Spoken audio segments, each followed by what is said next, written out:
صلی علی رسول الکریم اما بعد فاعوذ باللہ من الشیطان الرجیم بسم اللہ الرحمن الرحیم۔ السلام علیکم ورحمۃ اللہ وبرکاتہ۔ اس دعا اور امید کے ساتھ کہ آپ جہاں پر بھی ہوں خیریت سے اور ہمیشہ خوش رہیں۔ صفر المظفر، اسلامی سال کا دوسرا مہینہ، پہلا مہینہ محرم الحرام اور دوسرا صفر المظفر ہے، لیکن اس سے کچھ لوگوں نے کچھ توہمات جو ہیں وہ وابستہ کر لی ہیں۔ سارے مہینے اللہ کے ہیں، اللہ پر پختہ یقین رکھیں، ایمان رکھیں۔ کسی پر بھی کسی مہینے میں بھی کوئی کچھ نہیں ہوتا، سارے کام اللہ کے حکم سے ہوتے ہیں۔ صرف نماز کی پابندی کریں، قرآن پاک پڑھیں، اپنے پیارے نبی صلی اللہ علیہ وآلہ وسلم کی سنتوں پر عمل کریں اور سچا مسلمان بنیں۔ اللہ آپ کو کامیابی عطا فرمائیں گے۔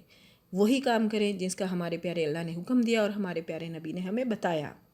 باقی سب دن، سب راتیں، سارے مہینے اللہ کے ہیں۔ آج ہم بات کرتے ہیں سفر کی کہ اس سے کچھ لوگوں نے کیا ہے، معنی کیا ہیں، پہلے تو اس سے بات کرتے ہیں، اس کے بعد دیکھتے ہیں کہ توہمات قسم کی ہیں، پھر اگر اس کے بعد ہم بات کرتے ہیں کہ ہمیں کیا پڑھنا چاہیے۔ ویسے تو اللہ کے ذکر میں ہی سکون ہے، قرآن پاک کی تلاوت میں سکون ہے۔ آپ کی زندگی جو ہے، آپ دوسروں کے لیے آسانیاں پیدا فرمائیں، اللہ آپ کے لیے آسانیاں پیدا فرمائیں گے۔ حقوق العباد اور حقوق اللہ کا خیال رکھیں، آپ کی زندگی کامیاب ہے۔ سفر کے معنی، سفر عربی زبان کا لفظ ہے جس میں صاد اور فے دونوں پر زبر ہے۔ اس کے معنی وہی ہیں جو عام طور پر مشہور و معروف ہیں، یعنی اسلامی مہینوں میں دوسرا مہینہ۔ سفر کے متعلق اہل عرب کے توہمات کیا ہیں؟ توہمات کیا ہوتی ہیں؟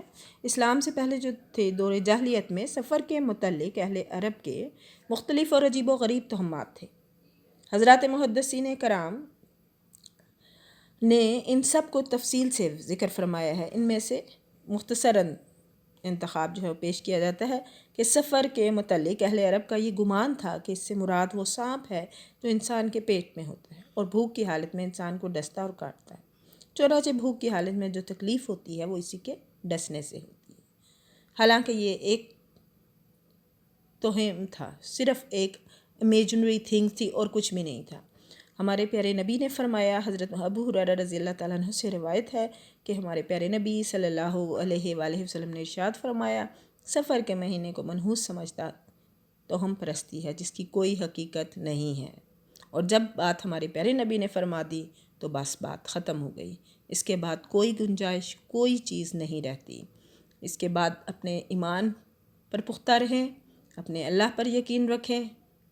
کوئی کچھ نہیں ہے، کوئی مہینہ منحوس نہیں ہے، کوئی دن منحوس نہیں ہے، سارے مہینے، سارے دن، ہر چیز دن رات اللہ کی۔ اسلامی دوسرے مہینے جو اسلامی سال ہے اس کا سفر ہے جس کے معنی خالی ہیں، چونکہ یہ مہینہ ماہ محرم کے بعد آتا ہے۔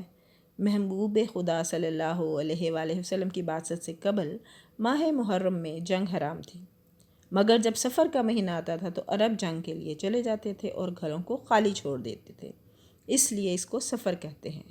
اب اس میں ماہ سفر کی پہلی رات کے نوافل کیا ہیں کہ جب چاند نظر آئے تو دیکھ کر مغرب اور عشاء کی نماز کے درمیان 4 رکعت نفل 2 کر کے پڑھنے ہیں، اور ہر رکعت میں سورہ فاتحہ کے بعد سورہ اخلاص 11 مرتبہ پڑھنی ہے۔ اس کے بعد سلام کثرت پھیرنے کے بعد کثرت سے درود پاک پڑھیں، کوئی سا بھی درود پاک پڑھ لیں۔ اللہم صلی علی محمد النبی الامی وبارک وسلم۔ اللہ تعالیٰ اس نماز میں درود و پاک کے پڑھنے والے کے تمام گناہ جو ہیں وہ معاف فرما کر مغفرت فرمائے گا۔ اچھا جی، دوسری بات جو ہے کہ اول شب یعنی پہلی شب جو ہے نماز عشاء میں 4 رکعت نفل پڑھیں۔ عشاء کے بعد پہلی رکعت میں سورہ فاتحہ کے بعد سورہ کافرون 15 مرتبہ، دوسری میں سورہ فاتحہ کے بعد سورہ اخلاص 15 مرتبہ، اور تیسری رکعت میں سورہ فاتحہ کے بعد سورہ فلق 15 مرتبہ۔ چوتھی اور آخری رکعت میں سورہ فاتحہ کے بعد سورۃ الناس 15 مرتبہ پڑھیں۔ سلام کے بعد 100 مرتبہ ایاک نعبد و ایاک نستعین پڑھیں، اور پھر 70 مرتبہ درود شریف پڑھیں۔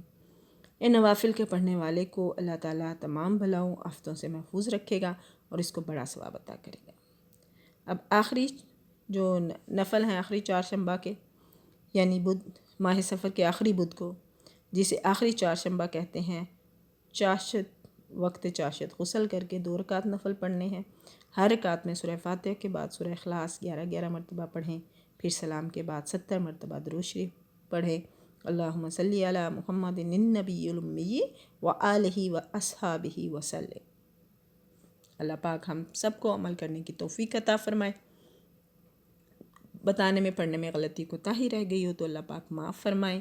اللہ پاک ہمیں اپنے پیارے احکامات پر عمل کرنے والا بنائے، اپنے پیارے نبی کی سنتوں پر عمل کرنے والا بنائے، اور اللہ پر پختہ یقین رکھیں، نماز پڑھیں، قرآن پاک پڑھیں، قرآن کو زندگی کا حصہ بنائیں۔ سارے مہینے سارے دن رات اللہ کے ہیں۔ اللہ پاک ہمیں ہر وہ بھلائی عطا فرمائے جس کی میرے پیارے نبی صلی اللہ علیہ وآلہ وسلم نے دعا فرمائی، اور ہمیں ہر اس برائی سے، ہر اس گناہ سے، ہر اس شر سے محفوظ فرمائے جس کی میرے پیارے نبی نے دعا فرمائی۔ خود بھی پڑھیں، دوسروں کو بھی بتائیں، دعاؤں میں یاد رکھیے گا۔ وآخر دعوانا الحمدللہ رب العالمین، فی امان اللہ۔